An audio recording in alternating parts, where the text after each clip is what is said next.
Ladies and gentlemen, here we are again back in the studio, Hudson County View, live and uncut. I'm your host, the guy with the largest arms, the greatest charms, and the words that do the most harm, John R. Highness. And of course, we're here to talk about the latest and greatest in Hudson County news, as we do every single week.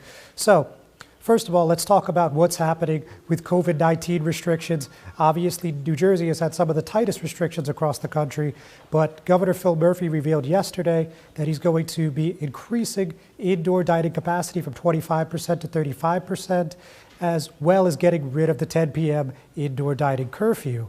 So that's something that will go into effect at 8 a.m. tomorrow morning, Friday, and we've heard from Jersey City Mayor Stephen Fulop and Hoboken Mayor Ravi Bala. And while it hasn't always been the case, they're on the same page this time. So we're going to tell you what that means for your local bar and restaurant scene. Another thing, in a bit of breaking news from this morning, there's going to be, actually there already has been, 3 people nominated to the Hudson County Superior Court, one being Michael Jimenez. He's West New York and Gothenburg Corporation Counsel, as well as 2 Jersey City Municipal Court judges. So we're going to tell you a little bit about that. And it looks like those appointments are pretty much a done deal, folks, despite a pending vote by the legislature. So we're going to talk about that. And we're also going to talk about an exclusive, a $10 million offer of judgment as part of a settlement in a wrongful death suit. A family is suing NJ Transit and the Hudsonburg and Light Rail, as well as related companies, over a Christmas Eve incident on 2019 where a woman was killed by a light rail train. So we're going to talk about that. And of course, right after we come back from this break, I'm going to be joined remotely by New Jersey Assemblywoman Angelica Jimenez, of course, of the 32nd Legislative District. We'll be with her in just a few moments. Burns Brothers Memorials, Monuments, and Markers, 787 Tunley Avenue, Jersey City. Hudson County's only monument maker, serving all faiths and cemeteries. Design, studio, and large inventory on site. Cemetery inscriptions and custom orders welcome. Burns Brothers Memorials, Monuments, and Markers, 787 Tunley Avenue, just south of Secaucus Road. Craftsmanship that will last for all eternity. Burns Brothers, Jersey City, Albert H. Hopper, North Arlington. Visit us on the net. Consumer Carpets, 3408 Kennedy Boulevard in the Jersey City Heights, your one-stop store for residential and commercial floor treatments, carpeting, linoleum, tiles, laminates, hardwood floors, area rugs, remnants, all major brands, all in stock. Free estimates, same-day installation. Consumer Carpets, it's savings, selection, installation. Credit cards and debit cards accepted. Financing available. Consumer Carpets, price to fit your budget, installation to fit your schedule. On the net at consumercarpets.com. Consumer Carpets, Jersey City, 201-792-2712. Good Friend Self-Storage in North Bergen, New Jersey is a fully climate-controlled facility equipped with state-of-the-art security, packing supplies, a Refer Friend program, and multiple loading docks convenient for commercial use. Located just off of Route 3 at 4301 Tunley Avenue, Route 1 and 9. Call 201-867-2444 or visit us on the web today. Good Friend Self-Storage. Let us be your good friend. Hudson County View, live and uncut. John R. Highness. And as I just said a few moments ago, I am joined remotely by New Jersey Assemblywoman Angelica Jimenez of the 32nd Legislative District. Assemblywoman, thanks for being a part of the program today. Thank you for having me. It's great seeing you. Yes, even better like than this. nothing. It's been a long time. It's nice to see you as well. So first of all, Assemblywoman, let's talk a little bit about COVID-19. Obviously, that's dominated the news cycle for the better part of the past year, right? And, you actually had a case, one of the earlier cases, among NJ electeds, and now we're on the vaccination process. So could you just talk about your personal experience with actually having the virus to now where people are getting vaccinated, people like yourself that work in the healthcare industry, the vaccination rollout and everything in between, in a nutshell. I know it's tough, but, to the best of your ability. Well, back in March, they didn't know that. I would say they really didn't know that much about it, because I remember when I was when my test came out positive, the symptoms that I had were something that weren't considered symptoms worth testing for. So, I mean, and everybody had so many different, you had to have a high fever, you had to have a cough. I didn't have the high fever, I didn't have the cough, but I absolutely was positive. And in fact, I mean, it was scary. And as a mom, like for most people, you know, it was something that you don't know enough about. You're mortified because, I mean, I personally was worried that it would get worse for me being a single mom. You know, I still had my 2 kids that were here with me. I mean, my son was first diagnosed before I was, and that's when I quickly had to get tested. But he's a he's a police officer in town, and you know, and then of course I was worried because I have a minor. I have my daughter that's just turned 15, so I was worried, as most people are. It's something that is still taking lives today. The mortality isn't as bad as it was a few months ago or a year ago, because now we know a little bit better how to treat this virus. But still, everybody has to be mindful, regardless that the vaccinations are out there. I personally still haven't been vaccinated. My father's 81. He just recently received his first dose, and so did my mom. But, you know, this doesn't take away that you still have to do the right thing. You still have to wear your mask. You still have to social distance. You know, try not to touch your face, of course, with your hands. You got to constantly keep them washed. Doesn't take away from that, because like I said, you know, I actually saw a friend of mine today. He's a doctor. And the fascinating part, John, is that, I mean, I live here in West New York. I don't have a large house.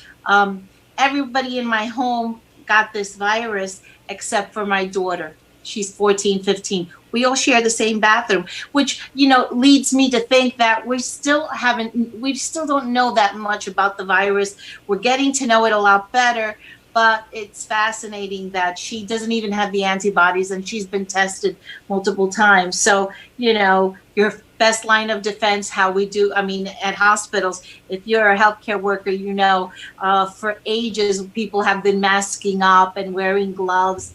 You know, we still have to be mindful. Even with this vaccine, doesn't mean you can't get it, I would say.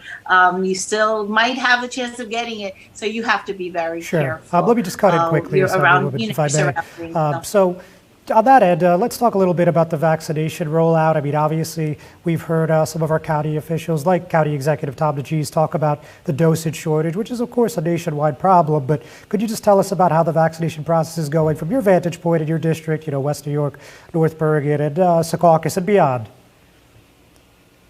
Right. Well, you know, our district, it has been rolling out. I know West New York had a few, I think I would say maybe 200 doses, and that was a few weeks back. Did the word get out there? It didn't get out there as well as it would have been nice, but, you know, they only had 200 doses. So in the district as a whole, luckily, we have North Bergen. It's a large district, the 32nd district. And, you know, the demand, the supply is not enough for the demand of this vaccine. And we can only depend on whatever we get, you know, as a state. And they are rolling it out slowly. They are, though, rolling it out as best as they possibly can with our hospitals. We have Hackensack Meridian Health and other hospitals. But is it enough? Right now, it is not. But we're doing the best we can. I mean, under the circumstances, I think most of the towns or the communities are really on top of it, and they are really doing the best they can with their housing authorities, making sure that their seniors are at least listed to get these vaccines and registered. But it is a slow process, and you know, like I tell my parents, you just have to be mindful. And I tell my constituents that are older that call me, do you know where I could get the vaccine? I tell them, just keep wearing your mask. Let's register you. One of the things that I did speak with them at Hudson County was that most of our seniors don't have access to internet. And I learned the hard way from my personal experience. I had to register my parents through my email. They only allow you to register one person via your email. So I was able to register my mom. I couldn't register my dad. I had to create an email for my father. He's 81, he's blind, he doesn't have access. So that was one of the little glitches, I would say. Very good, Assemblywoman. But you know something, just, John, I gotta learning stop you curve. just briefly. We're gonna take a break from our sponsor and we'll be right back. Thank you. The Jersey City Medical Center. You know it for its award-winning, life-saving ambulance service. It's also your health hub, with health and wellness locations staffed with certified professionals all through Hudson County. The Jersey City Medical Center, here to help you with your healthy, here when you need us the most. The Jersey City Medical Center. Visit us on the net to learn more. Jersey City Medical Center, Robert Wood Johnson, Barnabas Health Facility. Let's be healthy together. Newport, the luxury waterfront community on the Hudson River, offers the quality of life you deserve in 10 high-rise rental towers with amenities such as the on-site Newport Path subway, light rail and ferry service, Newport Town Square, 3 playgrounds, dog run, upscale restaurants, retail giants like Sears, JCPenney, Macy's, and Target. Morton Williams Supermarket is just outside your front door. A health and fitness club, spa, skating rink, and medical facilities are also on site. NewportNJ.com. Enjoy the New York skyline from Newport Town Square. Manhattan is just one path stop away or quick ride through the Holland Tunnel. Nursery and private elementary schools all on site. 12-screen movie theater at the Newport Center Mall. Want to visit Newport? Stay at the Westin or Marriott Hotel. Go to NewportNJ.com for details. Newport has luxurious towers, great restaurants, shopping, New York skyline views, schools, playgrounds, a marina and yacht club, gym, spa, fine wine, fine living. It's incredible. It's you. NewportNJ.com. Newport, live like you want. Hudson County View, live at Uncut. John R. Haitis, and I am still with State Assemblywoman Angelica Jimenez. So, Assemblywoman, just to give you a moment to finish up there. I know you were talking about some of the challenges of the the vaccination registration. So, what do you think could be done here to make this easier and more accessible for our seniors and our high-risk populations? Well, I think the registration process, first of all, is difficult for a lot of seniors, especially if they don't have access to the internet, which many of them don't or aren't familiar on how to use the internet. It's going to get a lot easier when the CVSs and the Walgreens, these major carriers, are able to administer the vaccine.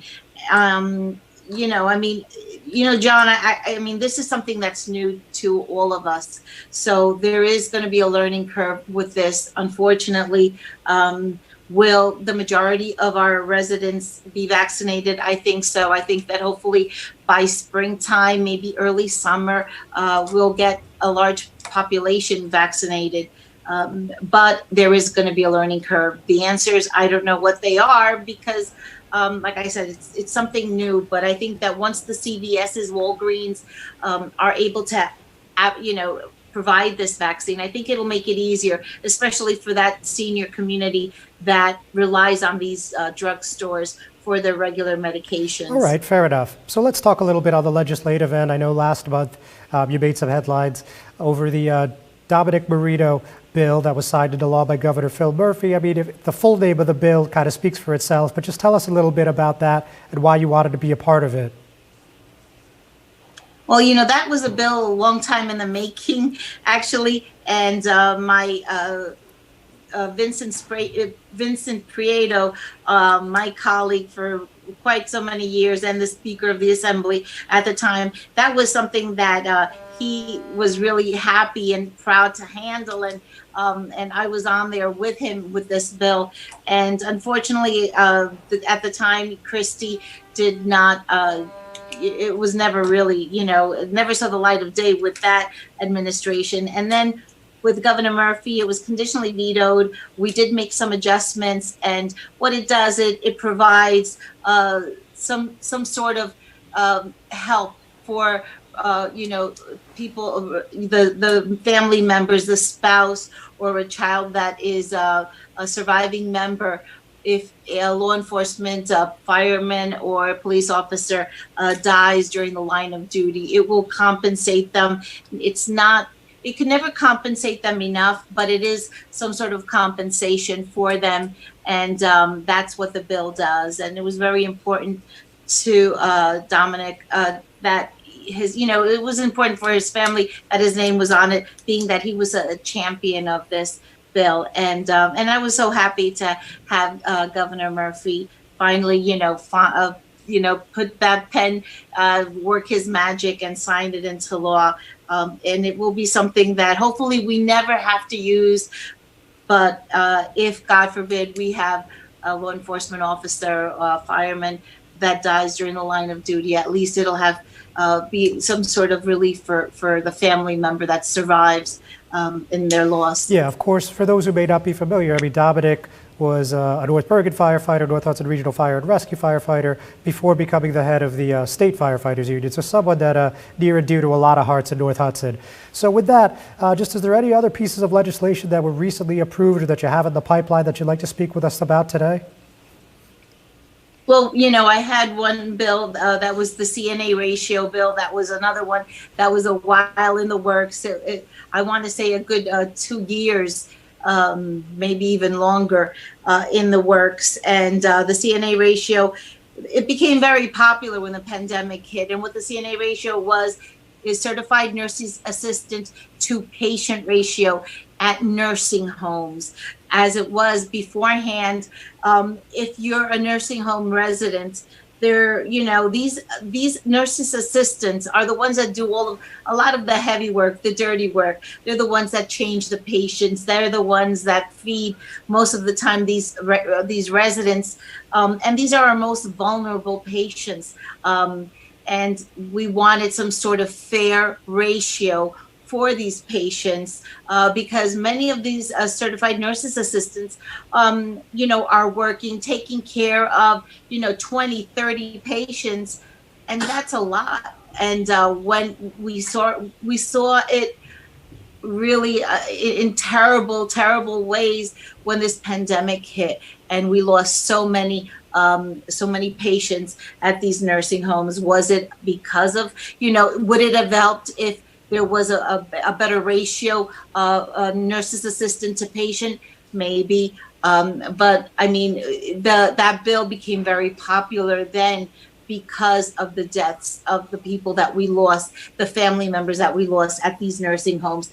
Finally, we got some sort of we compromised, because that's what all these bills are about, John. It's about compromising, because there's a lot of stakeholders, in this process, and we were able to compromise with fair numbers. But it went back and forth for a long time, and that finally came into fruition. And there's another bill that actually was signed by Governor Christie that we're still kind of working on, because as of today, it still has not. It hasn't. The Board of Medical Examiners over on a state level has not promulgated any laws, and it's a radiologist assistant bill that was signed into law by Governor Christie, but still hasn't happened. We had to make sure that the Board of Medical Examiners set up guidelines for radiologist assistant. At Rutgers, we have a program that teaches people to be radiologist assistant, which we have a need for, like a physician's assistant. It's a very detailed program, and it's very highly skilled for these people. They have to they go through this program, and when they graduate from New Jersey, from our Rutgers program, unfortunately here in the state of New Jersey, they cannot practice here because we don't have rules set in place. The bill addressed that and made the Board of Medical Examiners, it urged them to come up with rules so that we could have these people practice in our state, unlike going to what they're doing now is they're working in Pennsylvania, they're working in New York City, because we don't have a set of rules in place. Very good, Assemblywoman. I appreciate your time today. Thank you very much for joining us, and we'll speak soon. Ladies and gentlemen, we're going to take another break. We'll be right back. Most women who give birth recover without problems, but any woman can have complications after the birth of a baby. Learn the post-birth warning signs, such as fever, headache, chest pain, shortness of breath, increased bleeding, or thoughts of hurting yourself or someone else. Knowing these can save your life or the life of someone that you love. Trust your instincts. If you feel something is wrong, call and get evaluated by your healthcare provider. If your symptoms get worse or you do not hear back from your physician, call 911 or go to the nearest emergency room. RWJ Barnabas Health. Let's be healthy together.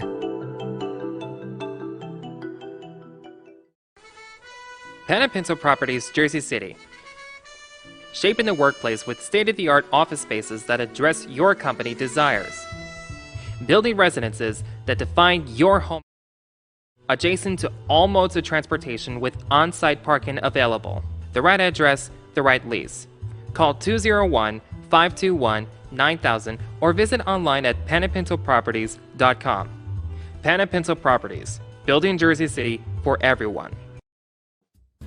Stevens Jersey City Ford, located right off of NJ 440 North. Across the Hudson Mall is your one-stop for all your automotive needs. Check out Ford's latest models like the 2020 Ford Fusion with its stylish looks and hybrid options, or the unparalleled high-performance 2020 Ford Mustang. The 2020 Ford F-150 Raptor is ready for those rugged off-road terrains with trail control. Need a mid-sized truck for your towing and hauling? The 2020 Ford Ranger will deliver. The 2020 Ford Escape is a luxury SUV that was made for comfort and adventure on the go. Returning is Ford's legendary Bronco, which takes you back to the true meaning of off-roading. They are now available for pre-order in our showroom or on our website. Let us help you find your next vehicle. Stevens Jersey City Ford, 201-432-7272. Review live at Uncut, John Arhitis. So, as I mentioned at the top of the program, we're going to talk a little bit about the loosening of some of the COVID-19 restrictions here across the state of New Jersey. So again, just to reiterate, Governor Phil Murphy announced that starting at 8 a.m. tomorrow morning, indoor dining capacity will go up an extra 10%. That's 35% total. And the 10 p.m. curfew that has been instituted since November will be rescinded, and this is all ahead of Super Bowl weekend. And actually, the first state legislator to bring up this idea was the Bayonne Assemblyman Nick Travelati. So with that said, we saw two city mayors in Hudson County, Stephen Fulop and Ravi Bala, come together and say that they are in support of this and they are not going to institute local restrictions, even though they are within their rights to, according to the governor. So let me read you a little bit of that joint statement. So, based on guidance provided by Governor Murphy in the state of New Jersey, we have made the joint decision to allow bars and restaurants to operate during normal, regular business hours without a local curfew. We trust that if Governor Murphy believed a curfew was necessary, it would still be in effect. But recent analysis from our health departments, as well as information provided by the New Jersey Health Department, suggests that a curfew at this time may no longer be necessary. This time around, we believe that a coordinated regional approach is the best way to implement safety measures when necessary. So you might remember it was just a few months ago, back in October, when Mayor Bala implemented a midnight curfew, and Mayor Fulop said that he was not going to do that because he said it's not as if you can't catch COVID after midnight, something to that effect on his Twitter. And, they were obviously on totally different ends of the spectrum, but now they've come together in light of this new executive order that was signed by Governor Murphy. So that's an interesting development, and I mean, it's probably a relief ahead of the big game for restaurant and bar owners in Jersey City and Hoboken. Of course, that's one of the busiest bar days and nights of the year. So with that, we're just going to keep on moving on a completely unrelated topic, though still in Jersey City. The New Jersey Supreme Court had a ruling yesterday morning where they essentially made a decision that said Jersey City teachers can be paid by the Board of Education to do full-time union work. Now, there's a lot of nuance here. This is a long decision, about 40 pages. But in a nutshell, this is what the court said. We do not share the appellate division's view that the board's agreement to the disputed provisions exceeded its statutory grant of authority. In the Education Code, the legislature empowered boards of education to make rules governing the compensation of teachers and to fix the payment of salary in cases of absence not constituting sick leave. So this is about release time, and release time basically allows union members to do union work while on the clock at teaching jobs. It's part of the labor contract negotiation process with the Board of Education, whether it's Jersey City, Patterson, or anywhere else. So that's the big thing about this decision. It was about the Jersey City Teachers Union, but it really has implications that go statewide. I mean, this could be applied to any school district, public school district, essentially. Now, this was brought forward back in 2017 by the Goldwater Institute, and that's a conservative watchdog group. And as you can imagine, the New Jersey Education Association, who is one of the top supporters and early backers of Governor Phil Murphy, a very generally Democratic body, came out and blasted the Goldwater Institute in reaction to this. They said this frivolous lawsuit was never about Jersey City. It was brought by well-funded, out-of-state special interests pursuing a radical anti-union agenda that is out of line with the values we hold dear in New Jersey. So that was just a piece of it. And they responded through their Director of National Litigation, that's John Riches, and he said public resources should be put to public use, not to advance the private interest of labor organizations. We stand ready to work with policymakers in New Jersey and elsewhere to eliminate this taxpayer abuse. Again, just a small portion of what was said in this ruling. You know, again, big case that has statewide implications and a huge win for the NJEA and teachers unions throughout the Garden State. So with that, we're going to take one more commercial break. We'll be right back. You know those times when you need to see the doctor, but you just can't get to the doctor? So where do you go? Go to the App Store, download the TeleMed app from RWJ Barnabas Health, and you see the doctor right away. From any mobile device, whenever you want, wherever you are. Quality care, no appointment necessary. The doctor is online when you download the TeleMed app. Don't you feel better already? RWJ Barnabas Health. Let's be healthy together. Hudson County View, live at Uncut, John Arhitis. So we're just going to do a couple more here before we call it a day. So first of all, I just wanted to let you know that the Jersey City Planning Board approved a new design for Casino in the Park. Some of our Facebook commenters not particularly thrilled with what this one looks like. Nevertheless, it passed unanimously last night, and excuse me, that's Tuesday night, and it looks like this is well on its way, and this could be open as early as 2022. But let me tell you a little bit about some of the amenities just very briefly. The proposed banquet hall could fit 190 patrons in the restaurant and bar area. Of course, it also has a kitchen and support space. And they're going to have an outdoor patio and second floor balconies that will also, of course, be available for dining. Casino in the Park, of course, one of the oldest eateries, banquet halls, gatherings, watering holes, whatever you want to call it for Hudson County politicos. And they've held their last event a couple years ago already, and they've just been waiting and watching. Of course, the pandemic did not help this project, like many other developments throughout the country, really. But it's moving now, and we saw support from Hudson County Executive Tom DeGees, as well as the head of the Hudson County Improvement Authority, that's CEO Norman Guerra. And so we see Landmark Hospitality is on board to construct this project, and we also see that Jeffrey Fleischer is the architect. So really not much else to say at the moment other than this is moving, and just to keep your eyes peeled, sometime in the next year, they're looking at a 12 to 14 month construction timeline. So whenever they put the shovels in the ground, hopefully we'll be the first to let you know. And then we had another breaking story, as I mentioned at the top of the program this morning. Governor Phil Murphy actually nominated 3 people with a lot of legal expertise, if I do say so myself, from Hudson County, and I'll tell you who they are right now. So first, we have a law firm partner, Scarinci Hollenbach, so not a small branch at all. We have Michael Jimenez, who's Corporation Counsel for West New York and Guttenberg. We also have Jersey City Chief Municipal Court Judge Carlo Abad, and Margaret Marley, who was a Jersey City Municipal Court Judge as well. So Abad has been a chief municipal court judge for several years, and he was reappointed just back in June, and his appointment's actually good through June 14th, 2023. Certainly he's not going to serve the full length of that term, given this latest development. But this is a very interesting situation for the Jersey City election cycle, and I say that because Mayor Stephen Fulop, as I'm sure you're all well aware, is up for re-election in November, and as long as the state legislature moves these through, which, as I already said, appears to be a done deal, it looks like Mayor Fulop will have a prime opportunity here to appoint 2 new judges. So with that said, ladies and gentlemen, we're going to call it a week. Thanks so much for tuning in. We'll see you next time.